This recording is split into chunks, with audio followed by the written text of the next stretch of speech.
Hello, everyone. Welcome to the second episode of the Nonstop Podcast. I am your host, Zach Arnold, and today we have a lot to talk about. This week has probably been one of the most entertaining for NASCAR, not because the Clash just ran last Sunday, which means NASCAR is back, but we have a lot to look forward to, too. There's only 2-ish weeks left in the off season. By the time I record this episode or finish it, it'll be somewhat near 1 week until the Daytona 500, which means it's even shorter than that because we have speed weeks all of next week. So that is something to look forward to. We're going to jump into the first segment of the podcast, which was news going on surrounding whatever happened this week. And I mean, the big event that happened this week was the LA Clash. And I think I messed up earlier. I said it ran on Sunday. It actually ran on Saturday. It was originally scheduled to run on Sunday, February 4th.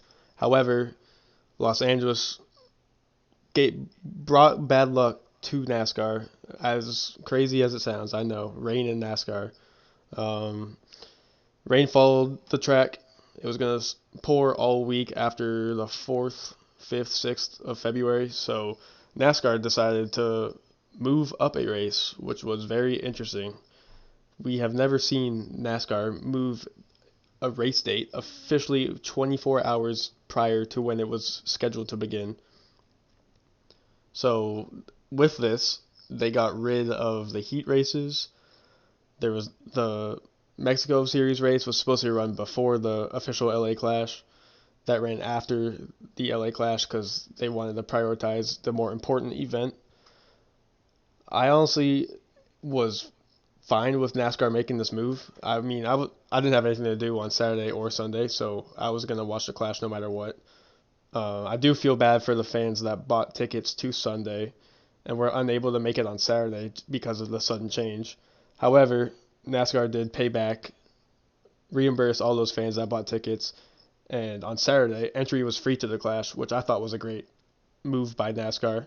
Even if you're in LA and you're not a huge NASCAR fan, you can still go test it out for the first time. There was a Machine Gun Kelly concert scheduled on Sunday. Unfortunately, Machine Gun Kelly was unable to perform on Saturday. The show got canceled for some reason.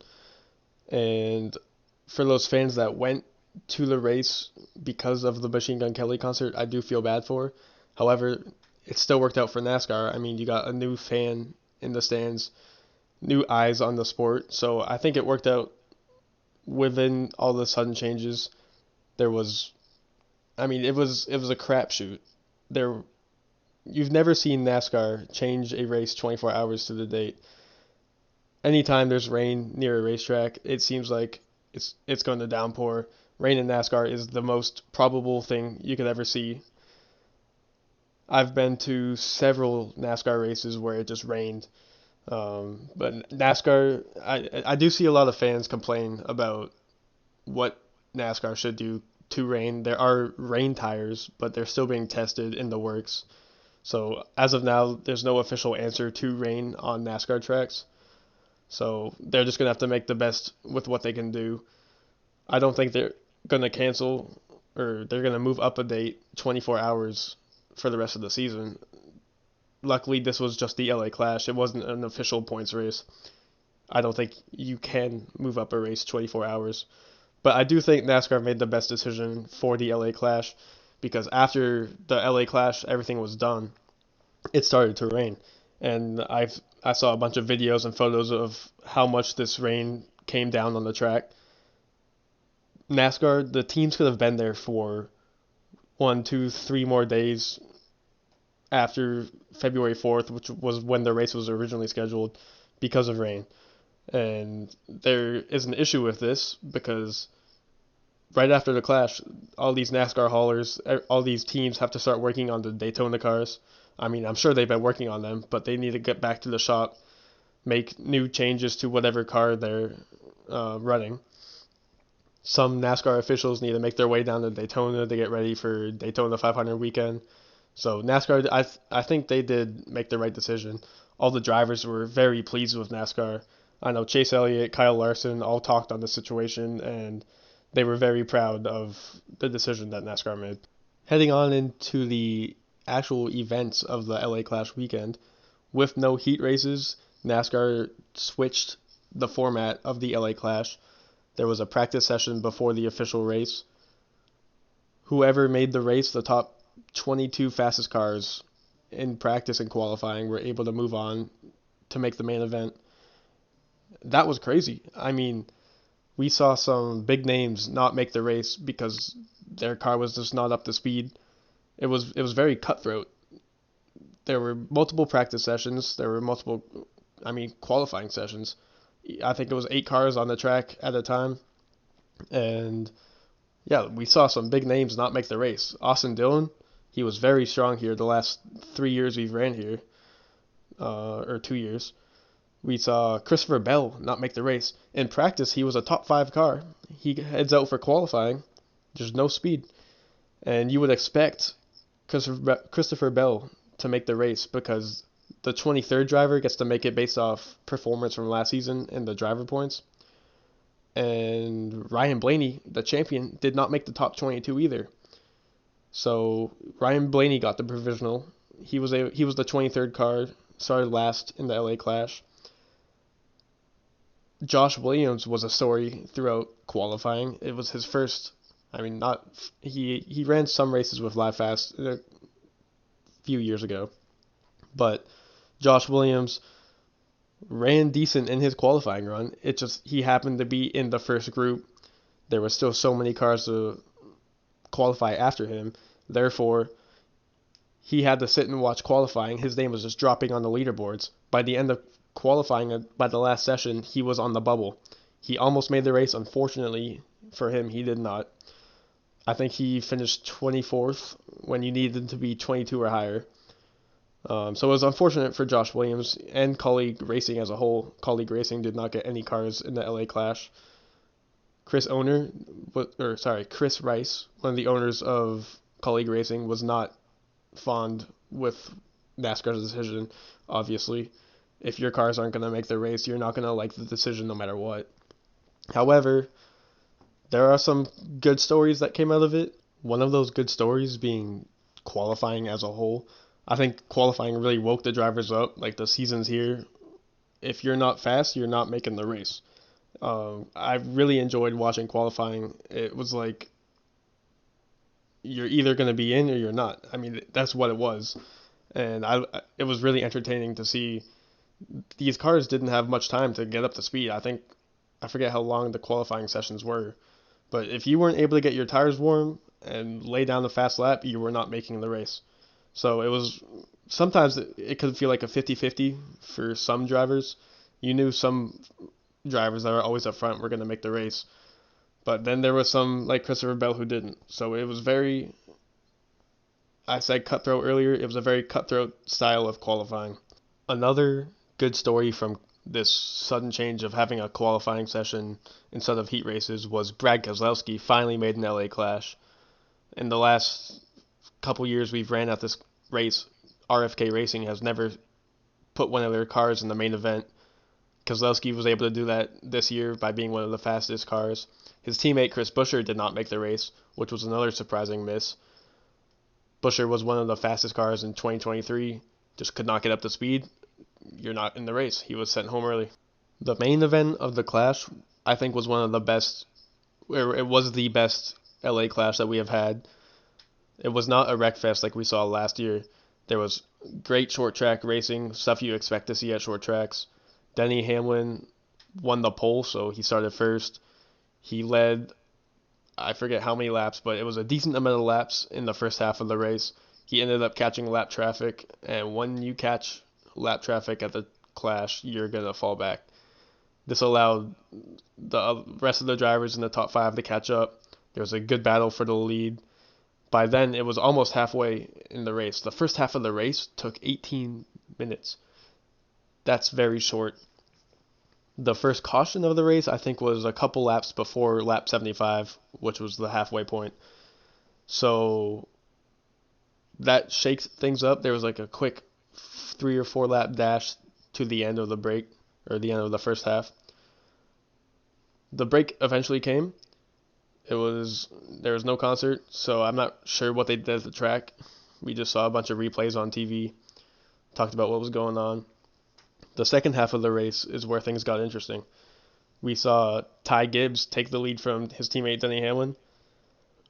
Gibbs was so strong at the LA Clash. He looked like he was going to run away with the race. It would have been cool to see Gibbs win because he has 0 wins in the Cup Series. This would have been his first win, even though it doesn't count because it's just the LA Clash. It's still something to brag about. Gibbs ended up falling back at the end of the race. Gibbs was, even though he was one of the fastest cars all day, he found Joey Logano. They do not like each other from last season. I remember at Martinsville, it looked like Logano just dumped Gibbs, and ever since then, they just do not race each other nicely. I'll get to the Gibbs-Logano thing after we talk about the end of the race, which had some wrecks, but nothing like what we saw last year. The Clash this year was way more clean. The racing was harder. Kyle Busch, one of the strongest guys at the LA Clash, he finished, I think, second and third the last 2 years. Looked like he was going to get his first win at the LA Clash, but he did not.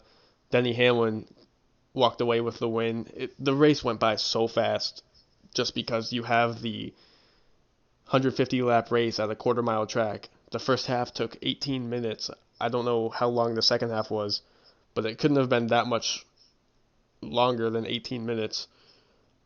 There were more cautions, which adds more breaks. There was one caution with 1 lap to go, which was weird because this created a 1 lap race to the finish, which Denny Hamlin was able to come out on top.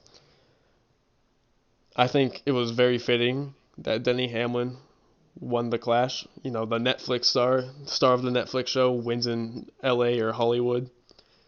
So, I mean, that was cool. It's also nice to have the villain of NASCAR win the first race.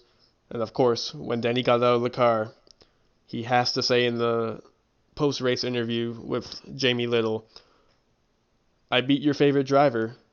This time, he added the word again. I think it's great. I think this adds motivation for people to beat the villain of NASCAR and for NASCAR fans to realize Denny Hamlin is not messing around. After the race, we watched a fight between Joey Logano and Ty Gibbs. No physical fight, just verbal. They met at the hauler outside the track. I don't know whose hauler. I think it was Ty Gibbs' hauler. They talked for a minute. Did not look like they were laughing like friends would. This was a very heated argument. Ty Gibbs, I think, has the right to be very upset at Logano. I don't know how hot-headed he gets after a race that he performed super well in. Like I mentioned earlier, Gibbs was running up front. I'm sure he knew he had one of the fastest cars. Unfortunately, he did not come away with a win. And it's not much better when you have Joey Logano running up your ear after the race. Ty Gibbs seemed very done with Logano. I know it was hard to hear their conversation because of all the noise going on in the video, but I know Gibbs he said something like, "I've been watching it my whole life of Logano racing over aggressively, ends up spinning somebody, and I thought it was good to have a young driver like Ty Gibbs stick up for themselves with a veteran like Joey Logano. I don't think this battle between the two is going to end here at the Clash. I think it's going to go on to next season. There's actually no way it stops now. I think these two drivers do not like each other. It's to the point where they're going to bring this angry tension into the regular season, and I'm excited to see where this goes. It's important to keep in mind, if you see Logano and Gibbs on the track, watch out, because there might be retaliation somewhere.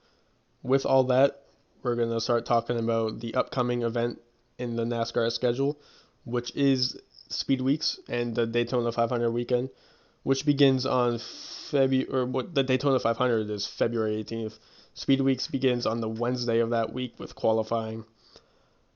I'm interested to see if Alex Bowman can put his car on the front row once again. I think it's 7 times in a row.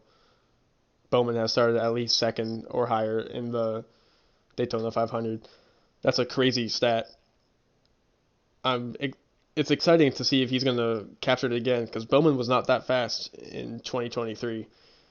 However, Hendrick does bring strong cars to Daytona qualifying every year. If it's not Bowman, I think Larson, Byron, Elliott, one of those three will get the pole. If not Bowman, at least one will be on the front row. After qualifying, we move on to Thursday, which is the duels. The duels are a fun event. It's 2 races in one night. The field is split up into 2 groups where I think it's 18 or 20 drivers. It depends on how many open entries we have for the Daytona 500. But we get to see who makes the race, who doesn't. Some open cars, like Jimmie Johnson, if he doesn't make the race, that's going to be a surprise. I don't see a world where Jimmie Johnson does not make a NASCAR race. He's a 7-time champion of the sport, now going to be racing in the number 84 car for Legacy Motor Club, who are now affiliated with Toyota and not Chevy. So weird to see Jimmie Johnson in a Toyota. But the duels are there on Thursday night. I'm excited to see who makes the race, who doesn't. It'll be interesting to see if teams like Live Fast make the race. They're not a full-time team anymore. They just sold their charter over the off-season. So they have to race their way into the race. Anthony Alfredo is in the number 62 Beard Motorsports entry. Alfredo is a great super speedway racer. I think he's my pick for the Xfinity race. He usually is at a plate track. I think Alfredo is one of the best, out of all 3 series, one of the best super speedway racers. He's bound to get a super speedway win. It would be great to see Beard Motorsports and Anthony Alfredo make the Daytona 500. After Wednesday and Tuesday is the first official race of 2024, beginning with the Truck Series. Truck Series is always a crazy race. Last year it ended super crazy with all the drama between the Championship 4 at Phoenix. Hocevar, Heim, all got into each other. Tensions were high. Ben Rhodes walked away with the win. I have no clue who my pick is for the truck race, but there are some outliers. I can't stay away from Ben Rhodes. He won the championship last year. He seems to always be up front. Very aggressive style of racing. I think Ben Rhodes will be there at the end. No clue if he's going to get the win. It is so hard to predict a Daytona winner. On Saturday is the Xfinity race. I think this is going to be one of the best shows of 2024. These Xfinity drivers and the cars are so fast. They're so determined to win this race. Who doesn't want to win at Daytona? I mean, it's the most prestige track in NASCAR. These guys have been waiting for this week ever since November, 5th of last year. I said Alfredo's going to be fast. He's now in the number 5 car with Our Motorsports, the team he drove for in 2021. Last year he was with BJ McLeod, or it was 2022. Xfinity races at Daytona are always crazy. We saw Sam Mayer get up in the fence, flip over. I think that was 2 years ago. And if you don't remember the finish last year at Daytona, there was a caution on the last lap. I think it was Justin Allgaier, John Hunter Nemechek, and Austin Hill. All 3 of their cars were 50 feet away from the finish line, waiting to see who was out front when the caution came out. So last year, it seems like every year with an Xfinity race, there's a somewhat interesting finish. The year before, like I said, Sam Mayer brought out that caution, flipping into the wall. Crazy race. Last time we were at Daytona, we saw one of the most horrific crashes in NASCAR history with Ryan Preece in the NASCAR Cup Series. Talking about the NASCAR Cup Series later, I think the NASCAR Xfinity race will honestly be the best race of the weekend due to how fast and determined these drivers are. I'm not saying the NASCAR Cup Series drivers are not determined to win the race. It just seems like these Xfinity drivers are not as smart and patient. Therefore, that they can race, or they will race as hard as they want to get this win. On Sunday, it's the day everyone's waiting for. One of the most famous races in all of the world, the Daytona 500, kicks off the 2024 NASCAR Cup Series season. I still have not made a pick for this race. Like I said earlier, it is so hard to pick a Daytona 500 champion. Or, yes, a champion. I don't know. I want to say Kyle Busch. It's like a gut feeling I have. He has never won a Daytona 500. It's like the only thing he needs to add on to his resume to complete his career. Two-time champion of the sport, over 200 wins across all three series, just missing the Daytona 500. So it would be really cool to see Kyle Busch get a win. Other than that, the Daytona 500, it's 2:30 on Sunday afternoon. I cannot wait. It's the most hyped up race all year. It's the Super Bowl of NASCAR, which is weird because it is the first race of the season. But it is one of the most important wins. Last year we saw Ricky Stenhouse Jr. win the race. He is not a normal playoff car. If you win a race, you're in the playoffs. So it could be interesting to see if a driver who does not normally win a race, like we see Kyle Larson and Denny Hamlin win, who gets a playoff run. In 2021, I think, or 2022, Austin Cindric won. It was his first ever NASCAR Cup Series race. The year before, Michael McDowell. McDowell, Cindric, and Stenhouse are all three drivers that you do not have in your playoff predictions before the season.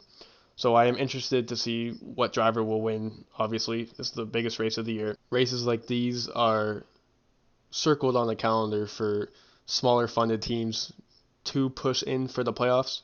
I remember seeing a tweet or a post somewhere that Ricky Stenhouse Jr.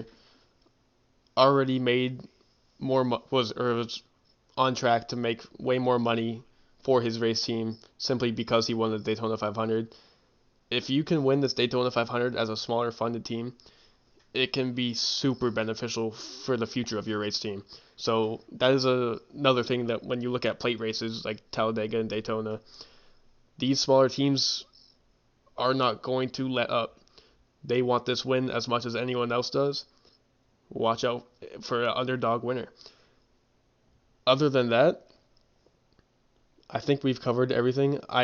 One other thing I'm interested to look into is Ryan Preece's return to Daytona. Unfortunately, I won't be there as a journalist, but if I was, I would love to ask Ryan Preece how he feels on his return back to Daytona.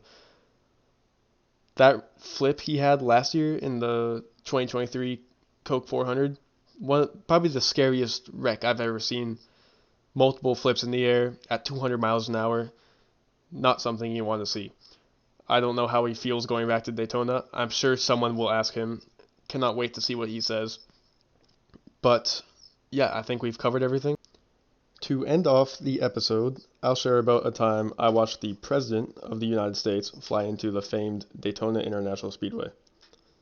This was back in 2020. It was my second time ever at Daytona for the Daytona 500. There couldn't have been a better day than what we had. It was about 75 degrees, sunny, without a cloud in the sky. I was in the infield for this race, surrounded by a bunch of fans and the entire NASCAR garage. Everyone knew the President was coming. He was the honorary starter for the Daytona 500, which meant he was going to announce the most famous words in NASCAR, which are drivers, start your engines. I got to the track an hour before and immediately noticed all the security. Secret Service was everywhere. I was amazed by how much protection there was. There were snipers on top of grandstands, which makes sense. I mean, it's the President of the United States. The anticipation was building up, and I was standing inside the garage, grabbing a selfie with Rick Hendrick, the owner of Hendrick Motorsports. Shortly after, I hear the crowd start cheering. I look around to see what everyone's looking at. Everyone's facing the backstretch. I turn around and see Air Force One flying into the speedway. Over the speakers, classical music was playing. Everyone at this time felt some rush of patriotism. There was no better vibe in that speedway. Watching Air Force One glide through the air was special. Not everyone gets to witness the president fly anywhere. As the plane landed, cheers all around. The place is rocking. About a minute later on the Jumbotron, Donald Trump exits the plane, walks down the stairs, and waves to the crowd. It was a feeling one would never forget. Almost as if the air had changed, I felt like I had goosebumps all across my body. It was that interesting to see, no matter what political party you root for. It was about 30 minutes until green flag. Donald Trump headed into the infield in this big black SUV with tinted windows. Shortly after, he gets up on the stage, addresses a speech to the whole stadium. He expresses his appreciation for NASCAR, how dedicated the fans are, and how much he appreciates everyone who supports the sport. Trump also went there to lead the field to the green flag, so after he said, "Drivers, start your engines," he hopped in some luxury car, I forget what it was, and led the field to the green flag, so he was the pace car driver. Before the race starts, there's about 2 or 3 laps where the cars get up on the track, start moving around. Trump was leading them. All over the radios, or the drivers' radios, they were saying how cool this was. The President of the United States is leading them to the green flag of one of the biggest races in the world. That was truly a special feeling one could never forget. With that, that is the end of the second episode. Thank you all for who listened. I appreciate the listen. I am excited to talk about the events of Daytona weekend in the next episode. I will see you then.